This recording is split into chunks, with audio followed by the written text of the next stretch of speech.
La voluntad de Dios. Estimado lector, ¿se ha preguntado alguna vez cuál es la voluntad de Dios? Si queremos conocerla, necesitamos leer la Biblia, la palabra de Dios, y meditar en ella.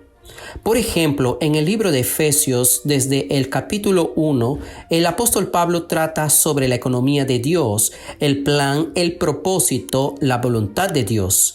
Por tanto, inicialmente nuestro abordaje en esta publicación se centra en dar especial atención a los versículos 9 y 10 de Efesios 1.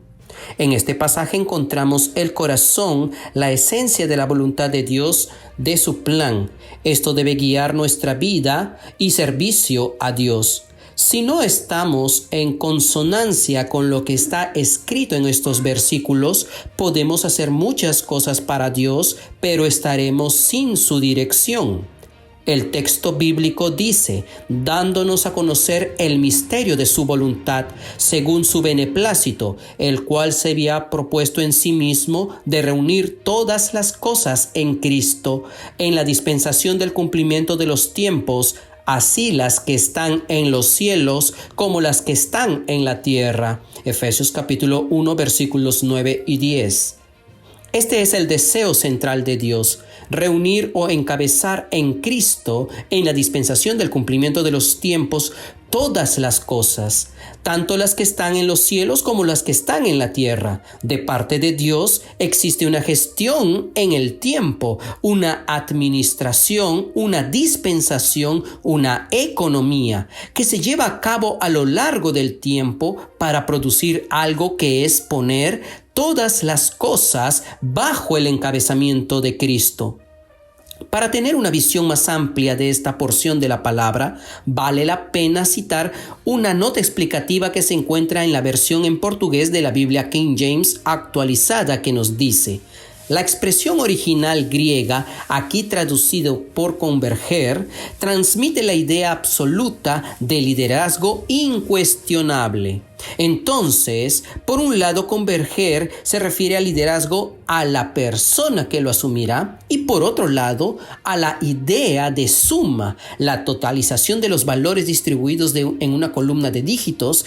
Esto significa que la reconstitución o recomposición general del universo está en pleno desarrollo. Un proceso en curso. Dios creó los cielos y la tierra, pero sucedió algo que trajo desorden, caos y corrupción al universo. Sin embargo, doy gracias a Dios, pues nos está abriendo su corazón y revelándonos el misterio de su voluntad.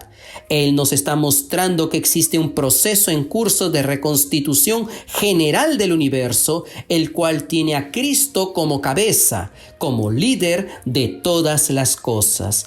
Este proceso alcanzará su auge, su establecimiento definitivo, cuando toda oposición sea puesta bajo los pies de nuestro Señor Jesucristo.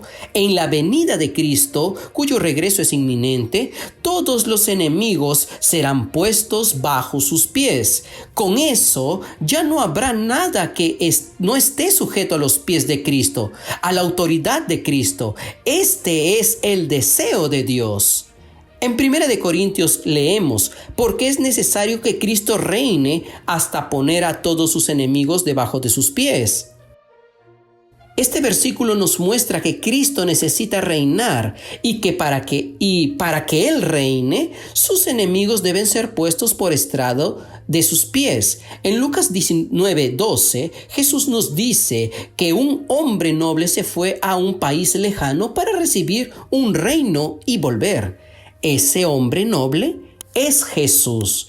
Él partió hacia un país lejano, es decir, partió hacia los cielos. Cuando murió por nosotros para realizar la eterna redención, Dios lo resucitó y lo glorificó, engendrándolo como el Hijo primogénito de Dios y nombrándolo sacerdote para siempre, según el orden de Melquisedec. Hoy Cristo está a la diestra de Dios para servir a su pueblo, pero también está esperando hasta que todos sus enemigos sean puestos por estrado de sus pies. Cristo ya es el ministro del verdadero tabernáculo de Dios, del santuario en los cielos. Él está sentado a la diestra de Dios, sobre todo principado y autoridad y poder y señorío, y sobre todo nombre que se nombra, y no solo en este siglo, sino también en el venidero. Hebreos 1:13 nos dice: pues ¿a cuál de los ángeles dijo Dios jamás: siéntate a mi diestra hasta que ponga a tus enemigos por estrado de tus pies?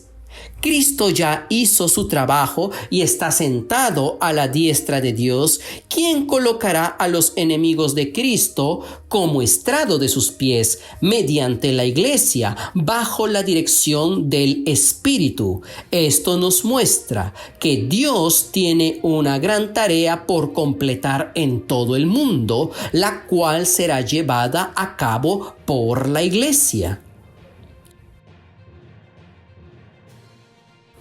Los enemigos por estrado de los pies de Cristo. Ahora veremos la importancia de que Dios coloque a los enemigos por estrado de los pies de Cristo. Para entender esto, veamos cómo fue construido el trono de Salomón. En 2 Crónicas 9 leemos: hizo además el rey un gran trono de marfil y lo cubrió de oro puro. El trono tenía 6 gradas y un estrado de oro fijado en el trono y brazos del asiento y 2 leones que estaban junto a los brazos.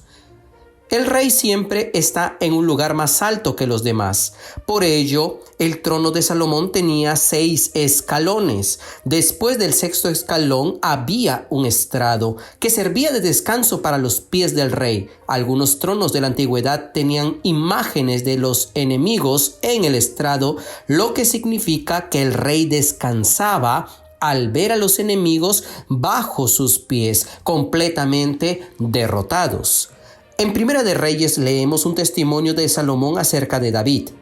Entonces Salomón envió a decir a Hiram: tú sabes que mi padre David no pudo edificar casa al nombre de Jehová su Dios, por las guerras que le rodearon, hasta que Jehová puso sus enemigos bajo las plantas de sus pies. Aquí vemos que David, por haber luchado contra los enemigos de Israel, no tuvo tiempo para edificar una casa al nombre del Señor. Solo al final de su vida, el Señor sujetó a todos los enemigos de David bajo sus pies. En el versículo 4, Salomón continúa: ahora Jehová mi Dios me ha dado paz por todas partes, pues ni hay adversarios ni mal que temer. Este testimonio nos muestra que mientras los enemigos no sean derrotados, el rey no descansa. En otras palabras, los pies del rey están sin estrados porque el estrado representa a los enemigos derrotados. Frente a esta figura, vemos que nuestro gran rey Jesucristo está sin estrado, sin el descanso de sus pies. Nuestro Señor Jesús está a la diestra de la majestad en las alturas, pero ese trono está sin descanso. Así pues, mientras Él no tenga descanso, usted y yo tampoco lo tendremos. Por esta razón, necesitamos unirnos a Dios en esta lucha para que Él pueda derrotar a sus enemigos, pues es necesario que Él reine.